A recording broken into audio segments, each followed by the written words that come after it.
So in connection about prevention, ito po ang excited po kong ipakilala sa inyo. Ang nagtuturo sa amin about health at isa po siya sa member din natin at nakakatulong po sa community natin. Huwag na po natin patagalin.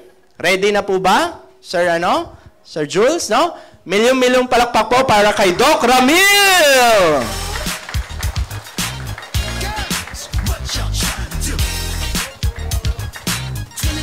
Thank you, Doc. Magandang hapon po sa lahat. Yan. Kumusta po ang buhay? No? Kung minsan maraming problema, no? Minsan nakangiti lang tayo pero sa likod may problema. Mabigat. No? Kung minsan may mga kamag-anak tayong may sakit, may malalang sakit, kaya kung bakit nasa IAM, umiinom ng barley. So na-introduce na sa inyo yung barley, maganda talaga. At kailangan talaga natin itong barley na to sapagkat hindi ito matutumbasan ng kahit na anong gulay sa buong Pilipinas. No? So nag-play na isang slide. No? So hindi kasi ito matutumbasan ng kahit na anong gulay dito sa Pilipinas. Napakaganda ng barley na introduce na kanina, naririnig ko. Talagang maganda. Kahit po kami, hindi namin ito basta ipapainom sa aming pasyente kung hindi ito maganda. Kasi kung pangit ito at ipinainom namin sa iyo, tita, at may masamang nangyari, kanino ka magagalit? Sa akin. No? So nakataya lisensya namin dito. Kaya hindi pwedeng may side effect. Hindi pwedeng hindi maganda. Kailangan maganda sa pasyente para ang pasyente hindi magalit, hindi mag-complain. No? Bakit kami nandito? Ilan na po kaming doctors na nandito sa IAM? May mga pediatrician, may mga dermatologists. Ang alam ko, dadating yung isa, si Dr. Ruth. No? So, bakit kami nandito? Kasi ang ganda ng barley. No? At nadadala kasi kami doon sa mga synthetic medicine. Sa tagal-tagal namin sa profession, ako po bilang isang doktor, sa tagal-tagal ko sa profession na to, talagang ang synthetic medicine may side effect. Resetahan namin ang gamot ngayon, next week babalik, may follow-up. Wala pang 1 week, nabalik na. Kasi bakit? Eh yung sakit nila nadagdagan. Meron dyan, hindi makalakad. Nung unang punta, nakakalakad naman. Nung pinainom na ng gamot para doon sa kanilang sakit, ilang araw lang, hindi na nakakalakad. No? Kahit po mga member ng IAM, no? Nakaka-encounter kami ng ganon kasi yung iba under treatment pa din. So yung iba akala dahil sa barley, pero hindi po kasi galing lahat yun sa synthetic. Kasi walang side effect ang barley. Kaya napakaganda. Kung minimiss nyo ang pag-inom ng barley, ang laki ng magiging problema nyo. Bakit? Ito po ang dahilan kung bakit nagkakasakit ang napakaraming tao, hindi lang sa Pilipinas, kundi sa buong mundo. Paano nagsisimula? Minsan, ang diet natin, binabantayan natin yung ating pagkain. Minsan, binabantayan natin yung ating pagkain. Minsan, hindi natin binabantayan yung ating pagkain. Minsan, bantay na bantay. Health conscious talaga. No? So, alin man doon, minsan, naglalabas pa rin siya ng mas malaki pang problema kasi meron tayong hindi nababantayan. No? So, halimbawa, kumain tayo. Talaga, piling-pili ang kinakain. No? Siyempre, lulunukin. Pag lunok, nababantayan pa ba? Hindi na, kasi nasa loob ng katawan. Mararamdaman mo na lang kung ikaw ay busog o gutom pa. Ano po? So, ngayon, paglabas. Nasa labas yon. Nababantayan ba? No? Tinitingnan nyo ba? Hindi. So bago po tayo magtuloy-tuloy, pwede nyo po akong tanungin. Yan, balik ko lang, paano ito balik? Pwede nyo po akong i-message para po tuloy-tuloy tayo, para iwas yung taas kamay. Pwede nyo po akong kausapin pagkatapos kung meron kayong tanong. Kung nahihiya kayo or kailangan ng laboratory, pwede nyo po akong i-message sa Facebook, official Facebook account ko. Nagre-reply po kami. Ano po? So ngayon, pag lumabas yung pagkain, bilang dumi, nababantayan pa ba? Minsan nga, hindi mo na tinitingnan eh. Diretso buhos. Alam po ba ninyo, napakahalaga na dapat alam natin yung pumapasok at yung lumalabas. Sa ospital, ang pagkain, monitor yan. yung tubig, pinamomonitor din ng doktor. Sino pong nakarinig sa inyo ng, sabi ni Doc, sukatin ang iniinom at sukatin ang iniihi? Sino po nakarinig nito? No? May purpose po yan. No? At pinabibilang din kung ilang beses dumumi sa isang araw ang pasyente. So, sinusukat ang iniinom, sinusukat ang iniihi, binibilang ang dinudumi. Ngayon, tayo po na narito sa mga nakakarinig. Nababantayan ba natin yung pagdumi natin?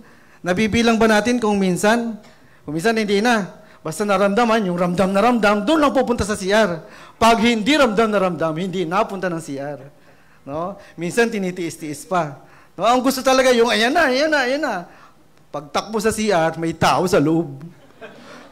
Kulang na lang, wasakin mo yung pintuan. Kasi eto na, lalabas na. No?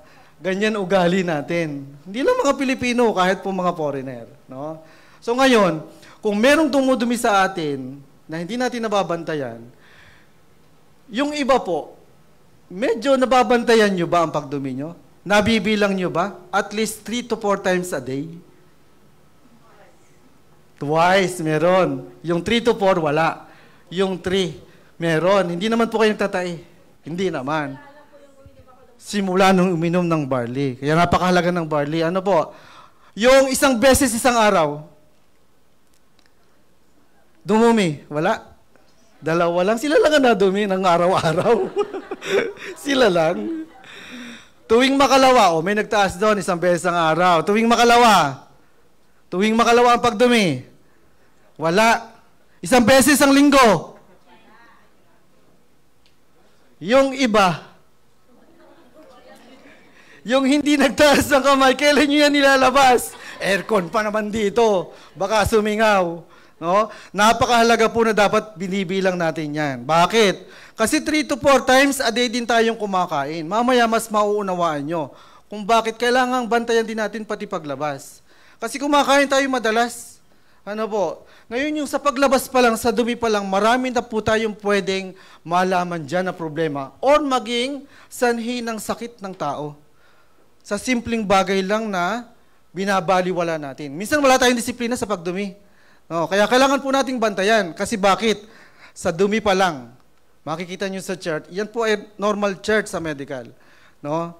Makikita nyo po sa chart, yung type 1, yan po ay malalang constipation. Severe constipation. Nakakamatay po yan. No? Para po yung bato matitigas. No? Pag nilabas mo, isa-isa lang. Hindi mo malabas, masakit. Kasi tuyong-tuyo, masakit ilabas, nagdudugo. Pag nilabas mo yung isa, maswerte kang mailabas mo pa yung isa. Kasi hiwa-hiwalay siya. Sobrang constipated, tuyong-tuyo sa loob. So pag nilabas mo yung isa, nalabas mo pa yung isa, maswerte ka na nalabas mo pa yun. Kasi bakit? Isa pa lang, masakit na yan eh. Tapos nagdudugo eh. No? Minsan mapapatayo ka na kasi sobrang sakit eh. No? Kaya pagtingin mo dun sa bawal, may dugo. Matatakot ka nang pilitin pa. Alam po ninyo, nakakamatay po yan. May isang sikat na celebrity na namatay dyan. Wag lang po kayong malilito ha, wag po kayong magkakamali ng pagkakaintindi. Hindi po yan namamana. No? Hindi po namamana ang constipation, ito po ay sariling disiplina. So meron na po namatay dito nung 1 taon lang. No? Kilala niyo po ang anak ng King of Rock and Roll? Anak ni Elvis Presley? Kamamatay lang po ito nung 1 taon. Si Lisa Marie Presley. No? So pag ni-research niyo po yan, ang kanyang kinamatay galing sa fecal obstruction. Ibig sabihin nun, pagbara ng dumi. No? Nilabas yung isa, hindi na mailabas yung iba. Parang panel, alam po niyo yung budo. Maglagay ka ng Jolen, bilog-bilog, madulas pa yon. Maglagay ka ng Jolen, ilan lang ang lulusot? Yung iba nakabara na. Pero madulas yung Jolen. Eh yung pinag-uusapan natin, dry, matigas, magaspang. Oh. So nakakamatay kasi bakit? Sa sobrang sakit ba naman ng tiyan mo, parang sasabog. Halos di mo na makayanan. So nakakamatay. Yun pong type 2, yan ay moderate constipated. Isang buo, matigas, magaspang. Oh. Mahirap talagang ilabas. Kung minsan ginagamitan na ng suppository. Merong pang matanda na suppository, may suppository na pang bata. No? Narinig niyo ba yung suppository? Pag hindi madumi, pupunta sa butika, may isasaksak sa puwet. Oh. So, ginagamitan ng suppository. Kung minsan hindi kaya yan. Kasi ang laki, lalo sa matatanda, ang laki isang buo. Pag nilabas mo, pipilitin mo siyang iiri talaga. No? Dahil sobrang sakit, pipigilan mo ang sarili mo. Hindi mo yan pwedeng putulin. Kasi bakit? Kahit putulin mo siya ng kamay, no? Sarili mo naman yun. Kasi natatakot ka, nasa loob ka ng CR, mag-isa ka lang naman. Pinutol mo ng kamay. Yung buo na natitira, nandudun pa din. Masakit po yun. No? At nakakamatay din po yan. Hindi po ito namamana. Huwag kayo magkakamali ng pagkaintindi. At ang isa na po sa pinakasikat na namatay dito, ang King of Rock and Roll, Elvis Presley. Hindi po yan namamana. Disiplina po ito sa sarili. No? So ano po nangyari sa kanya? August 14, nag-complain siya ng severe constipated. Talagang hindi daw siya madumi. Ilang araw na. So, August 14, nag-complain siya ng constipation. Then, August 16, nakita siyang patay sa loob ng CR. Nakasubsob. Paano nangyari yon? No, may autopsy na kasi yon. Kasi matagal na. So, ano nangyari? Yung type 2, pinilit niyang ilabas. Hindi niya malabas. Siyempre, masakit ang tiyan niya. Pipilitin niyang ilabas kasi nandun na yung dulo. Nalabas niya na. So, pinilit niyang ilabas, nagkaroon ng compression sa abdominal aorta. Yung pong daluyan ng dugo papunta sa puso. So, nagkulang sa dugo ang puso. Nag-collapse si puso na heart attack. No, kaya nakita siya nakasusub sa CR, sa harap ng inidoro. Alam po ninyo yung type 2, kailan lang? Kaya lang wala pang autopsy. No? Isang Korean actress, singer. Kailan lang? Wala pa isang linggo. Kilala niyo po si Park Buram. No? So wala pa lang autopsy, hindi pa proven, pero ganun din po ang style na nangyari katulad nung kay Elvis Presley. Wala pa isang linggo yon. 30 years old. Napakabata. No? Sa mga nakakakilala, magaling na singer siya. Sayang. Ano po? So yung type 3, ito rin ay masakit ilabas, pero pwede mo siyang ilabas ng buo. Medyo masakit nga lang din kasi mild constipated. Yun pong type 7, talon po tayo, ito po ay severe diarrhea. Ito yung pag napabayaan sa bahay, nade-dehydrate. Pag sinugod sa hospital, pilit sinosurvive. No? Nire-rehydrate. Pero kadalasan po ito, namamatay. May pamamaga din sa loob ng bituka. Yung type 6, ito ay moderate diarrhea. May pamamaga din sa loob ng bituka. No? Kaya kung bakit ang mga doktor, pag may masakit sa tiyan, kadalasan, kumukuha ng sample. No, kasi maraming nakikitang sakit sa dumi pa lang. Yung type 5, ito yung pag may nakain ka, hindi hiyang sa tiyan mo, sumakit ang tiyan mo, nung dinumi mo, nawala ang sakit ng tiyan. No? Yung type 4, ito po ang normal. No? Isang labas lang, in 5 minutes, dapat tapos na. Nalabas mo na lahat. In 10 minutes, dapat nakalabas ka na sa CR.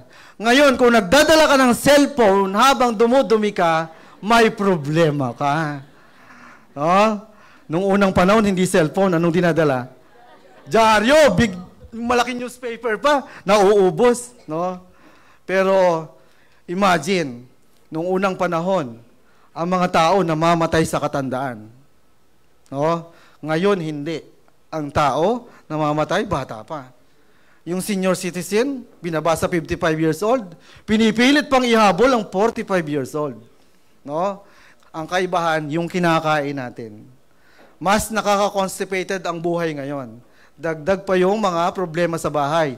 Stress, yan, cause ng constipation yan. O, dagdag pa yan. Yung mga problema sa bahay, huwag nyo nang piliting intindihin. Kasi yung problema nyo, in-stress yung sarili nyo, mauwi sa depression. No? Kung makayanan nyo, okay. Kung hindi nakakayanan, yung iba nagpapakamatay. Nauuwi sa anxiety. Ang malaking problema, alam nyo ba, mayroon akong kilalang isang tao. Gusto nyo makilala? Mayroon akong kilalang isang tao na ang anxiety para sa kanya ay happiness. Masaya ang happiness. Ang anxiety para sa kanya. No? Isa itong Bisaya na namasukan kasambahay. No? Kwento ko lang po, namasukan siya ng kasambahay. Ngayon, mga unang buwan pa lang, lagi siyang binibigyan ng advance na sweldo at may advance pa na bonus. Kaya ang sabi nitong kasambahay, ang saya-saya ti, saya-saya ti. Yung iba, hindi tumawa, mamaya pa tatawa. Late ang wifi. No? Joke lang po, alam ko pong serious ang buhay. No? Pero pinapatawa ko lang kayo. Alam nyo ba, yung kwento ng cobra? Kwento ng cobra. Alam nyo yon? May dalawang cobra. Gusto nyo marinig? May dalawang cobra, batang cobra. First time lumabas sa lungga. Oh. Sabi no, alam na ni ate. Sabi ng isang cobra, natatakot akong lumabas. First time kong lumabas.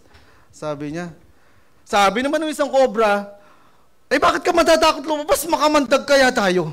Sabi niya. Oh, sabi naman ng isang cobra, natatakot. Yun nga eh. Talagang natatakot talaga akong lumabas. Sabi naman ng isang cobra, huwag kang matakot lumabas, makamandag nga tayo eh. Sabi nung natatakot na cobra, yun nga talaga ang kinakatakot ko kasi kanina nakagat ko ang dila ko. Yung iba hindi pa rin tumawa, nakikinig po ba kayo? Inaalam ko lang kung nakikinig kayo. Kasi makinig po kayong mabuti. Kasi bakit pagkatapos ko po dito, pag uwi nyo, para kayong mga doktor. Sa dami ng alam nyo, huwag lang po kayong magtatayo ng klinik ha. Oo. Marami po kayo talagang matututunan. Paglabas nyo, parang halos alam nyo na lahat. Ano po? Kaya makinig po kayong mabuti, ha? Kaya lang ako nag-joke, tinitingnan ko lang kung hanggang dulo nakikinig.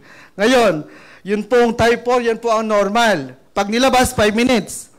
10 minutes, wala na sa CR, nakalabas na. Pag tiningnan yung dumi, wag po kayong mahihiya. Sa inyo naman yon. Pag tiningnan nyo yung dumi nyo dun sa bowl, dapat ang dulo niyan, alam nyo yung chocolate na kisses? Yun, ganun dapat ang dulo. Ha? Pero pakiusap ko po ha, huwag nyo nang pipicturan, isesend pa sa akin.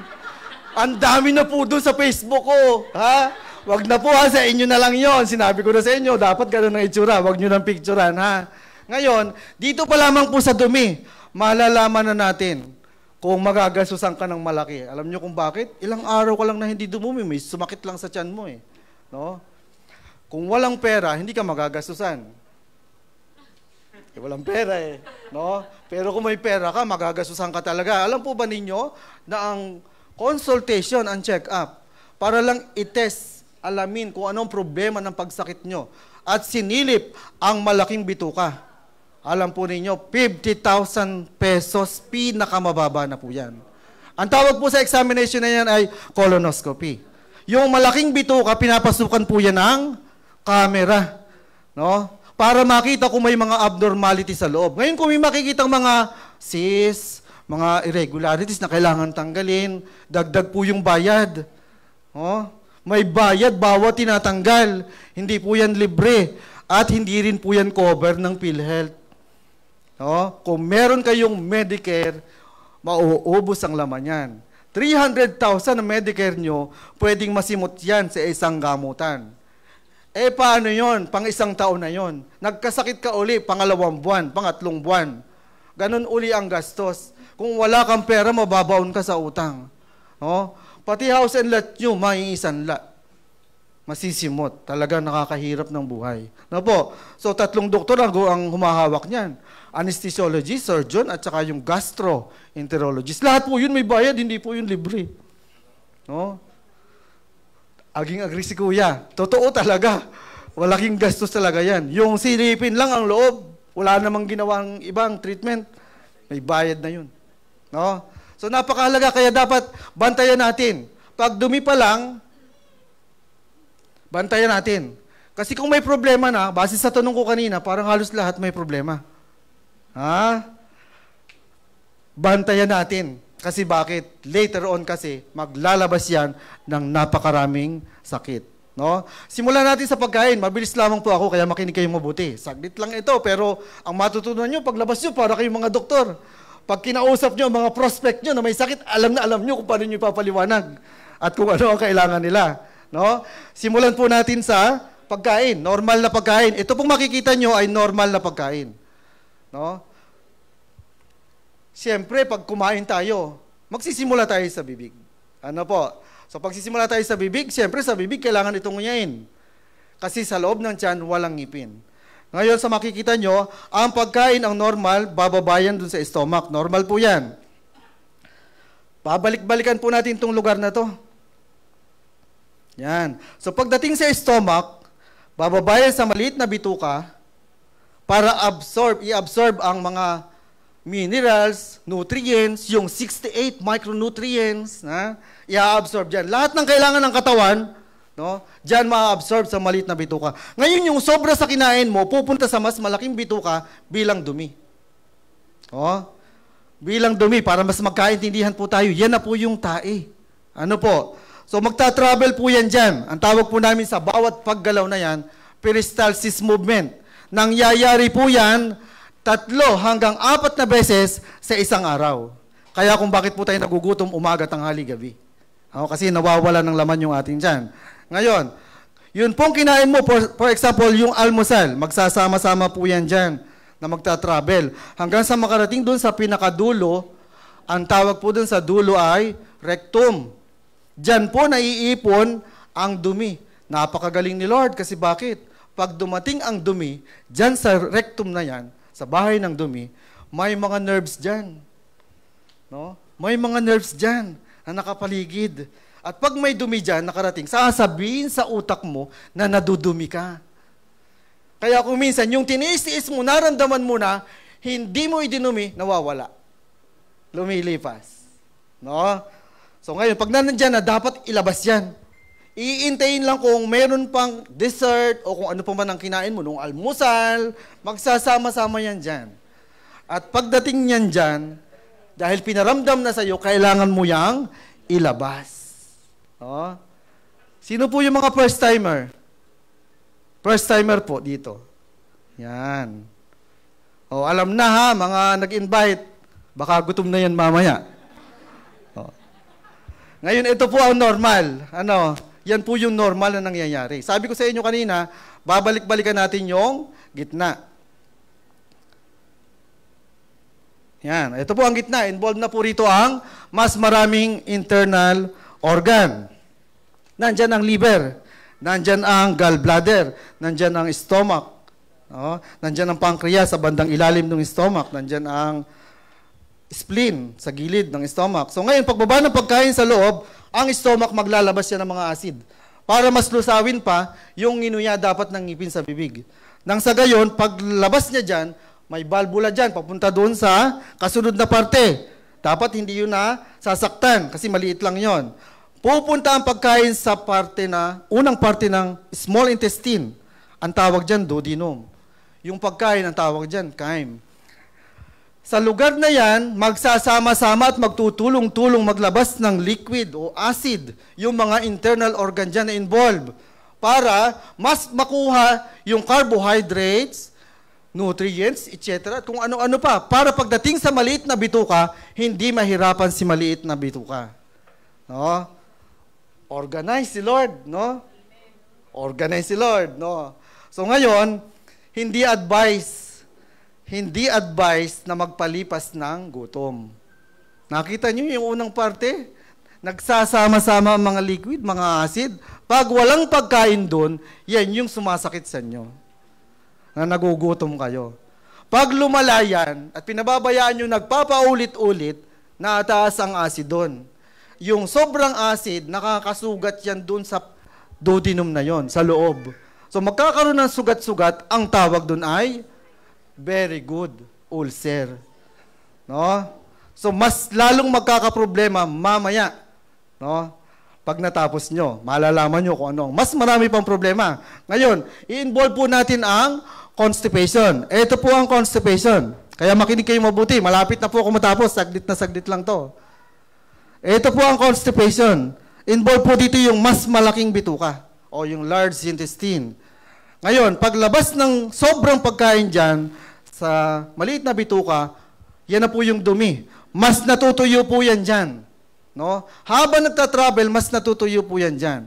Kaya kung mahina kayong uminom ng tubig, mas nahihirapan yung peristalsis movement. Kasi bakit? Dry.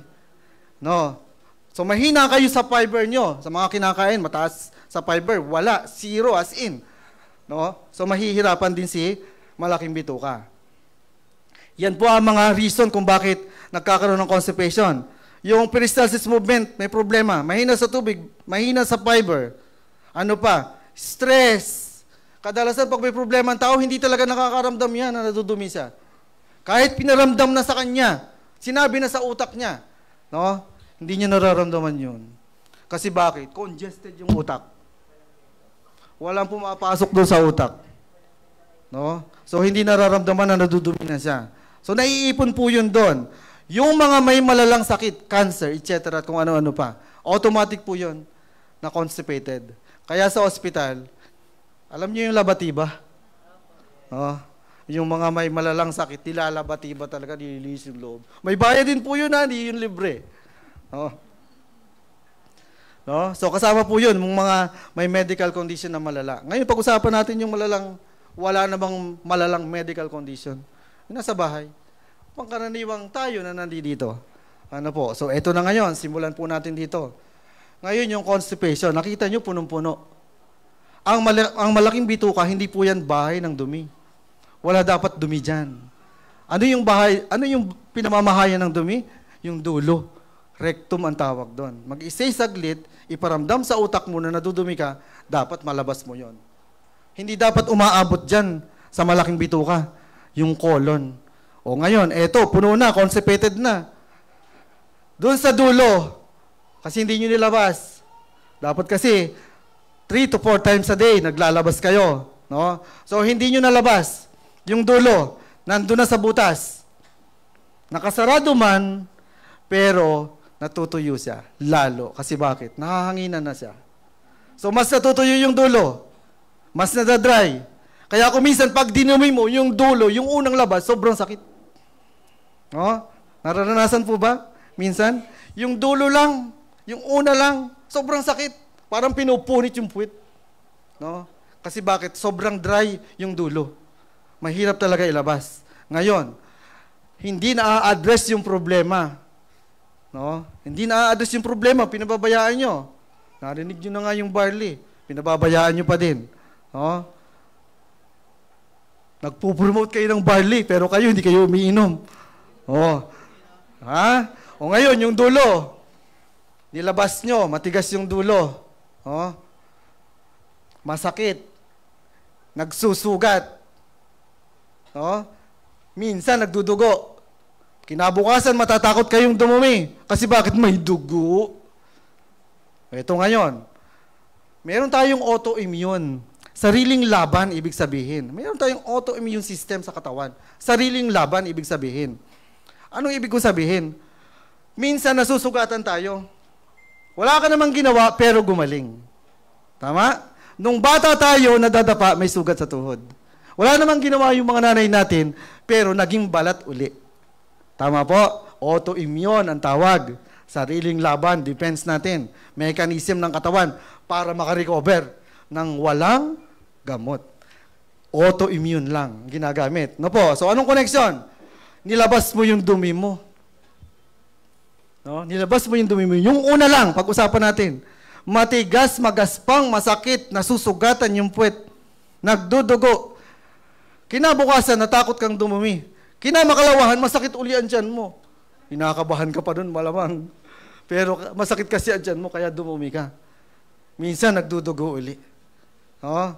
So, eto ngayon, nasugatan. Malakas pa ang laban ng katawan. Gumaling yung sugat. Hindi na-address ang problema, nasugatan uli. Nagpapaulit-ulit, nasusugatan uli, gumagaling, nasusugatan. Hindi kasi na-address yung problema. Yung sugat, yung balat, nagkakaroon siya ng maliliit na laman. No? So ngayon, dahil hindi na-address yung problema, nababangga lagi yun. Nalaki yung laman. No? Hanggang sa, kasi hindi mo didisiplina ang sarili mo, yung laman na yun, magugulat ka na lang, nung dumumi ka, paghugas mo, nakalabas yung laman. Oh, madulas. Oh. Hindi ka makapag-underwear, nakalabas eh. Kaya ang gagawin mo, ipapasok mo sa loob. Kailangan eh. Hindi ka makapag-underwear, tatakot kang ipa-opera. Ang tawag po doon ay hemorrhoid.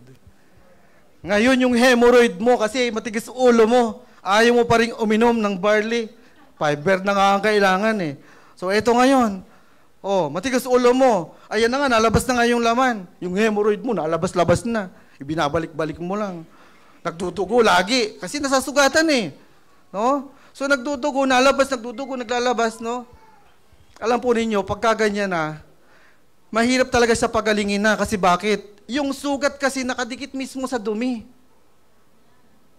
Ilang oras yung nakadikit doon. Magkakaroon ng infeksyon. So pag nagkaroon ng infeksyon, lalo nang mas mahirap gamutin. Kasi bakit? Nakadikit nga sa dumi. Pag may pera, ang gagawin, bubutasin po dun sa gilid, yung kabilang gilid, kabilang side dun, sa bandang kanan, yung kanto. Bubutasin dun, lalagyan ng tubo, diretso dun sa maliit na bituka. Para pag dumi, dito lalabas. Oh. Kasi bakit? Bakit pinalabas doon? Kasi nililinis namin yung dulo. Ngayon, pag walang pera, pinabayaan. Ano mangyayari doon? Eto na ngayon. No? Si hemorrhoid mo na nagpapaulit-ulit, lumalaki ang sugat, no? Nagkaroon na infection, nauwi na sa rectal cancer. So may cancer na tayong nabuo. Kanina may nabanggit pa tayong ibang sakit. No? So ito na ngayon, may rectal cancer ka na. O ngayon, yung area na yon na wala sa rectum, hindi dapat yung nagkakaroon ng dumi na ganyang katagal. Kasi hindi siya bahay ng dumi. So ano mangyayari? Mai-irritate yung loob ng colon. Mai-irritate yun. Nakita niyo kanina yung colonoscopy, may mga namumong cyst. Galing yan doon. Kasi hindi yun bahay ng dumi. So nai-irritate kung ano-ano tumutubo. Hanggang sa meron ng tumor doon, may bukol na doon. Ngayon, uulitin ko, kung may pera, bubutasin dito, para dito dudumi. Gastos din yun. Yung problema, natatakot, kahit may pera. Ang pinakamahirap, walang pera. No? So ano mangyayari? Nagkaroon ng bukol doon. Laging may dumi, nakadikit lagi doon. Yung bukol na yun, nalaki yun. No? Inaala-alagaan. Nalaki yun. Naging tumor. Pinabayaan pa din. Sa yung tumor, nagkaroon na ng mga ugat, mga galamay, metastasis po tawag doon, cancer na. Ang tawag doon ay colon cancer. Kadalasan, pag may colon cancer, kadugtong na yung rectal cancer. Ang tawag na namin doon, colorectal cancer. May isang taong sikat na sikat, dyan namatay. Kilala nyo? Ang dating presidente, Corazon Aquino. Oh. Hindi usapang pangmayaman to ha, kasi base sa tanong ko kanina, parang maraming problema sa dumi. Ha? So, hindi usapang pangmayaman. Ngayon, balikan pa natin, pabalik tayo. No, babalik-balikan natin yan. No, dami na nakukuha sakit dyan. Ngayon, barado sa loob. Nakita nyo kung gaano kadami. Almusal, tanghalian, hapunan. Dumumi ka konti. Nagmerienda ka pa. Dumumi ka uli, konti. Kaya kailan? Nung makalawa. No? So, ang dami na. So, ngayon, yung malaking bituka, kasi hindi yan bahay ng dumi, hindi pwedeng maipon yan. Dan, tumaas lang ng konti dyan, pwede ka nang mamatay dyan. Si Lisa Marie Presley nga eh. Hindi naman ganyang kataas, kinamatay niya eh. No? So, hindi pwedeng tumaas na dyan. Kasi pag tumaas pa dyan, pwede ka nang mawala sa daigdig. O ngayon, hindi pa tumataas dyan. Ano mangyayari? Yung loob niyan, puno yan ng hangin. Pressurized, kasi bakit? Barado sa dulo eh. Pressure sa loob. Malakas ang pressure. Ngayon, yung mga pagkain na nandun sa maliit na bituka, yung sobra doon na hindi kailangan ng katawan, hindi makalabas. Kasi bakit? Yung loob ng malaking bituka, puno ng pressure. Hindi makapasok sa loob. Yung pressure na yon, ang tawag doon, bloated. Masakit na yung tiyan, nalipat-lipat. Bakit ganun? Kasi hangin yun eh.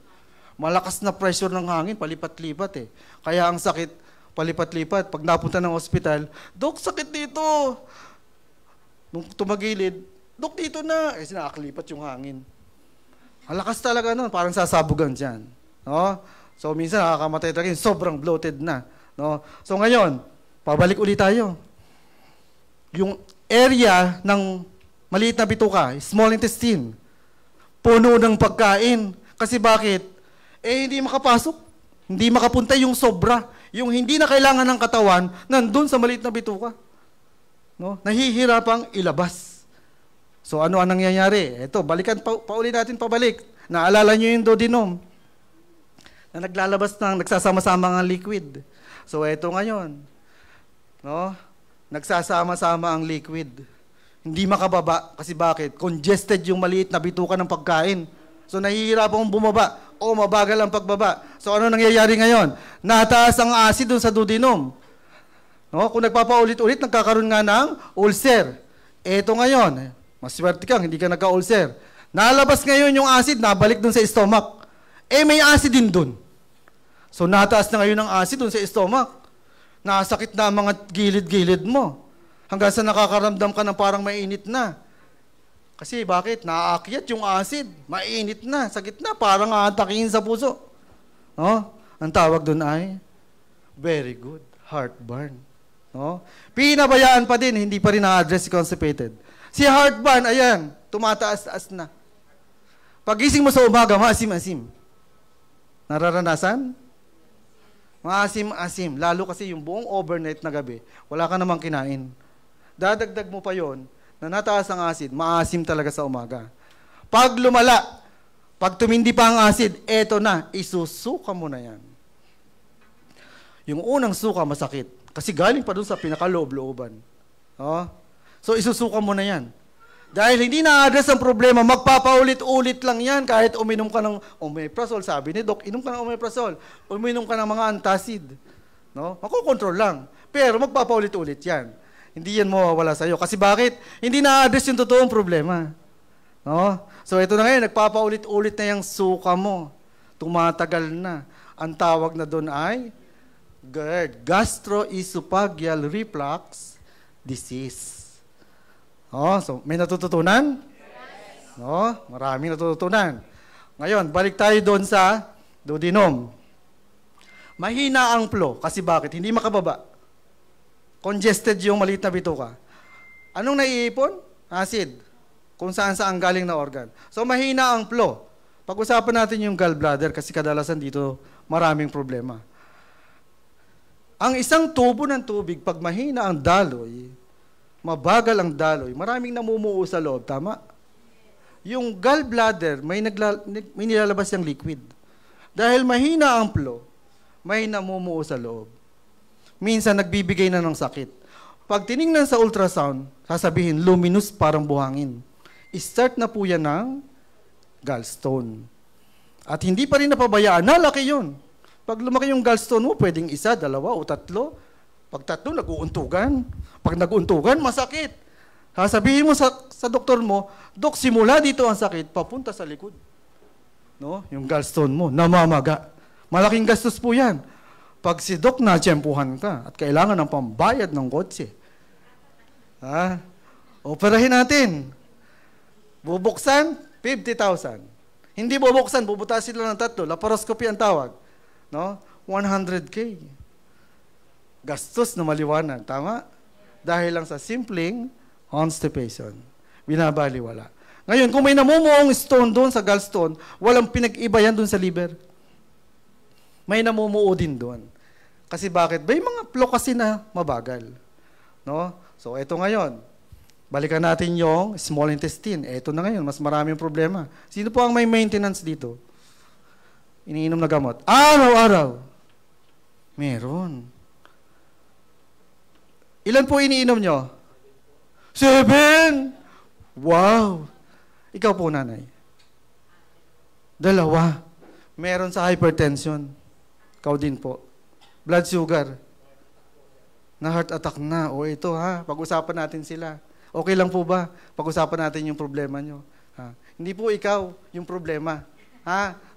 Para mas maintindihan ng madami. Ito ngayon. Yung pong iniinom nyo ay amlodipine, mataas kasi BP nyo. Ano po? Ang sabi ni Doc, iinumin araw-araw. Tama po? Hanggang kailan? Nakakalungkot. Ano po? May ginagastusan na gamot, pero hindi gumagaling. Di po ba masarap gumastos kung gagaling?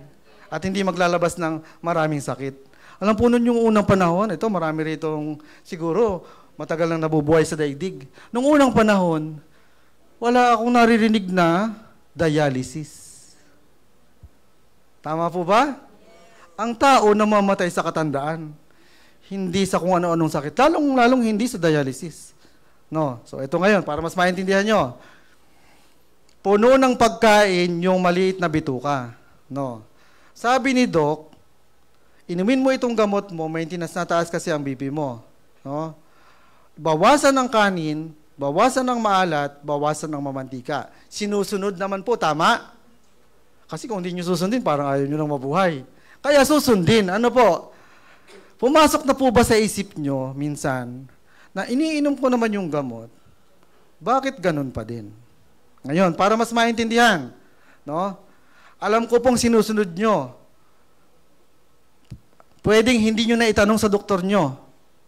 Pero kung iisipin, pwede nyo itanong, Dok, binawasan ko na yung kanin, binawasan ko na yung maalat, tsaka mamantika. Halos wala nang ang lasa. Sabi ng mga anak ko, huwag na raw ako kumain. No? Pati kanin, halos bawas na. No? Pwedeng itanong kay Doc, pero alam po ninyo, ang doktor, titingnan ka lang. At pwedeng isipin niya na, malay ko ba? No? Hindi naman kita nakikita sa bahay nyo. Pero bakit nga ba ganon? Sa kabila ng sinusunod naman nila, hindi matigil-tigil ang mga maintenance. Kasi pag nagtuloy-tuloy yan, kidney po sinisira dyan.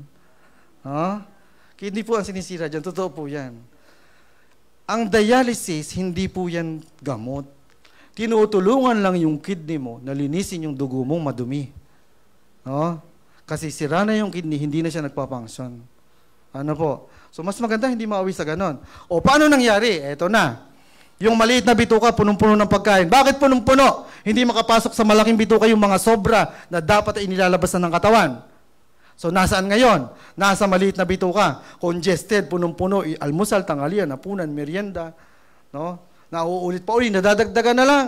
Actually, matagal nang puno eh. No? Matagal nang puno kasi matagal ka na hindi dumudumi ng 3 to 4 times a day. No? So matagal na talaga siyang puno. Nagpapaulit-ulit na lang. Anong nangyayari ngayon? O, eto na. Halimbawa, yung kanin. Sabi ni Doc, bawasan mo po ang kanin. Ikaw naman, binawasan mo na yung kanin mo. Ang problema kasi, yung nasa sa dulo. No? So ngayon, yung konti mong kanin, nandun sa maliit na bituka na iipon araw-araw. Naglalabas lang ng konti pag nakadumi ka ng konti. Kasi constipated eh. Kaya konti lang ang dumi. Kaya konti lang din ang movement doon sa maliit na bituka. So anong nangyayari ngayon? Natatandaan nyo kanina, sabi ko may peristalsis movement. Simultaneous po yun. Hindi po yun yung, ito ngayon, yung malaking bituka, gumalaw, mamaya pang gabi yung isa, hindi po ganun. No? Simultaneous po yun. So ito ngayon, yung kanin muna konti, no? Nandun sa maliit na bituka, natatagalan doon, no? Na dapat nakuha na ni maliit na bituka yung kailangan niya lang, nutrients, vitamins, etc. at kung ano-ano pa. Yung sobra, dapat nalabas na. Ngayon, hindi na ilabas. Yung konting kanin, no? Sa susunod na araw, nadagdagan pa uli. Konti-konti lang naman. Kaya lang naiipon sa loob. Eto na ngayon. Gumalaw uli si peristalsis movement. Kasama dyan yung maliit na bituka pagkuha niya ng mga vitamins na kailangan niya. Dahil puno, pagbukas ng daanan ng mga vitamins, nutrients, etc., nandun lagi si carbohydrates. Makukuha ngayon, lagi. So ngayon, si carbohydrates na galing sa kanin, pag napunta sa dugo, tama, very good. Nagiging sugar, blood sugar, o yung glucose. O ito na ngayon. Araw-araw kasi nauulit. So ngayon, anong nangyayari kay dugo? Nataas ang blood sugar. Pag tumaas ang blood sugar, si dugo nalapot. Pag lumapot si dugo, dadaan kasi pa rin yan kay puso. Kasi bakit? So, supplyan ng puso, ng dugo, ang buong katawan. Imagine nyo, kung gaano kalaki ang susuplayan. Kung gaano kalaki ang susuplayan ng puso. Ang liit-liit ang puso natin, ganito lang siya kalaki. No? Pero susuplayan niya ng dugo ang buong katawan. Kasi kailangan ng nutrients, micronutrients, minerals, vitamins, etc. No? Ngayon, anong gagawin ni puso? Malapot yung dugo. Pilit niya ang bobombahin. Kasi bakit? Laki ng katawan, kailangan maabot yun. Hindi pwedeng mahina ang bomba. Kukulaps ka doon. No? So ngayon, pipilitin niya yung bombahin, kahit malapot. Pipilitin niya, nataas ang pressure. Ngayon, yung daluyan mo na dugo, sikip, hindi kasya yung pressure. Pag kinunan ka ng BP, ang taas ng pressure ng dugo. Galing yun dun sa loob. Kaya pinainom ka ng maintenance amlodipine. Ang effect ng amlodipine, pabukahin yung daluyan ng dugo para magkasya yung pressure at hindi ka makaramdam ng pagsakit sa puso, pagsakit ng batok, pagsakit ng ulo. No? So pabubukahin niya. Nung iniinom ni nanay na araw-araw, pabubukahin yung blood, yung daluyan ng dugo. Para ngayon, yung pressure magkasya at wala kang maramdaman. No? Pero, 24 hours lang ang effect nun. After 24 hours, babalik siya uli. Kaya, iinom ka uli. No? Araw-araw. Hindi kasi na-address yung problema. So, araw-araw mo yung iniinom habang buhay. Kasi bakit nagpapaulit-ulit? Ngayon, ito ang problema. Hindi na-address yung problema. Yung malapot mong dugo na naipon, lalong lumalapot. Nakalusot pa rin kay puso, kahit hirap na siya. Kaya pag umakit ng hagdan, 2 baitang, 3 baitang, tama, hinihingal. Kasi nahihirapan si puso. Ngayon, si puso, nakarating kay utak, si dugo, nakarating kay utak, malapot yun. May maliliit na daluyan ng dugo doon. Pwede siyang magbara. No? Stroke. Pumutok. Ayan, malalang stroke. Or, nakomatos. Pwedeng hindi makasurvive, namatay. Saan galing? Sa simpleng constipation. No? Hinalukay lang natin kung saan ba talaga galing. Kasi sa totoo lang, busy kasi ang mga doktor. Pag nagpunta ka, nalaman ng sakit mo, ito niyalagnat ka, ito gamot. Inom. Bayad ka na doon sa labas. Tama? Busy si Doc. Ako nga po, galing pa ako ng clinic, madaling-madali talaga ako. Para lang makarating dito. Actually, every Friday, meron kaming pasyente VIP. No? Every Friday, pero sabi ko, sige, punta ako dito. No? Pero, imagine, balik po tayo. O, eto na. Malapot na si dugo. Lalo pa lumalapot. No? Hanggang sa mahirapan na yung puso mo. Hanggang sa bumigay na yan. Ang tawag na doon ay, na-heart attack na. No? Dahil sa lumapot lalo na dugo. Ito ngayon, dagdag pa natin. No? Bakit nalapot si dugo? Nataas si blood sugar. O ngayon, pag tumaas pa si blood sugar, anong mangyayari? Ano po? Diabetes. No? So, another sakit po yun. No? Ito pa ngayon, sa sobrang dumi ng dugo mo, kasi hindi lang naman carbohydrates yung nandun sa bituka mo. Yung kunti mong asin, nandun doon din. Saan din yung dadaan? Pag nilinis ni kidney, babara yan doon, naiipon din doon. Ang tawag na doon ay kidney stone. Papaulit-ulit, dinurog na nga ni Doc eh. Nalabas na nga eh, ang galing, nadurog, nailabas. Nagpapaulit-ulit kasi bakit hindi naman na-address yung problema? Ano po, hanggang sa yung kidney mo, pagka pinabayaan mo yan, bumigay na yan, o nagkaroon lang ng simpleng infection doon. Tataas creatinine mo doon. Nakaka-relate po ba yung tumataas-taas ang creatinine? O yung may mga magulang na tumataas ang creatinine? No, papunta na po yun sa delikadong parte. Ito pa ngayon.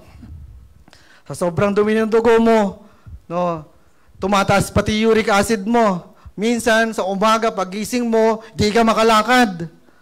May namamaga sa paa mo. Tama. Gout or arthritis. Ang gagaling na nyo, ha? Paglabas nyo, para kayo mga doktor. Alam na kung saan ang galing. Ito pa ang pinakamalala. Magtataka, napakarami. Bakit ba nagkakakanser ang tao? Bakit nagkaroon ng kanser? Nasa galing sa loob. Doon na buo sa loob. Bakit nagkakaroon ng kanser? Sasabihin yung iba, kasi masama ugali nun. Kasi karma. Hindi po yung totoo. Paano nga ba nabubuo ang kanser? Ganito po, simple lang. Pinaka-best example po nito yung barbecue natin. Kung narinig nyo na yung carcinogenic ang mga barbecue, nagiging totoo po yun kapag ganyan ang problema, constipated. Hindi po pinagbabawal ang pagkain ng barbecue. Basta disiplinado tayo sa pagdumi. Paano nga ba nangyayari yan? Paano nakaka-affect ng mas masama sa tao? Ganito. Constipated, puno ng pagkain sa maliit na bituka. Mabagal ang movement. Kumain ka ng barbecue.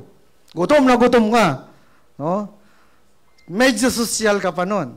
Doon sa mamahaling restaurant. No? Kumuha ka ng barbecue. Medyo sunog. Sosyal ka nun, ha? Huhugasan mo ba? Hindi. Kain na, tama? Isipin mo, malinis naman to. Mamahaling restaurant eh. So ngayon, nakakain mo yung barbecue. May uling. No? Yung uling ba pwede sa katawan? Nakarinig na ba kayo ng advice na kumain ka ng uling, maganda yan sa katawan? Wala, tama po, no? Ngayon, si barbecue, may uling, kinain mo na.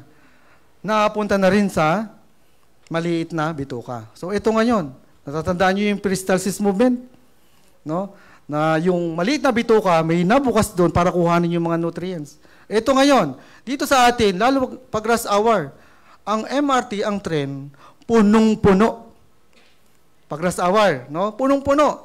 Ikaw na gusto nang umuwi, doon ka sa harap. Sa likod mo, ang daming tao. Rush hour eh. No? Ngayon, dumating na yung tren, punong-puno talaga. Pagtapat sa iyo ng pintuan, bumukas. No? Kaya lang may naalala ka, teka lang, sandali, may nakalimutan, hindi mo na ako sasakay. Makakaalis ka pa? Hindi na, ang daming tao sa likod, balya na yan. Alam nyo naman sa Pilipinas. No? Tulak ka na. So ngayon, ikaw na, tulak na sa loob. No? So nakasay ka na, dadalhin ka na sa kung saan. Ngayon, yung stomach, no? Puno ng pagkain. Pagbukas, pag gumana na yung mga peristalsis movement sa loob, pagbukas ng dadaanan ng mga vitamins, nutrients, nandun si uling. No? Hindi mapili ni bituka, teka lang, kasi may mga bilay dyan. No? Alis kayo dyan, hindi namin kayo kailangan. Eh, puno. Wala nang matulak, kaya nandoon na. Nakuha na ngayon si uling. Saan napunta si uling? Sa dugo. Saan napunta si dugo? Sa buong katawan. Ngayon, ilalabas yan ng katawan natin. Foreign bodies kasi yan. Hindi natin kailangan yan. Kaya kung minsan, magugulat kayo, bakit may bukol ako dito?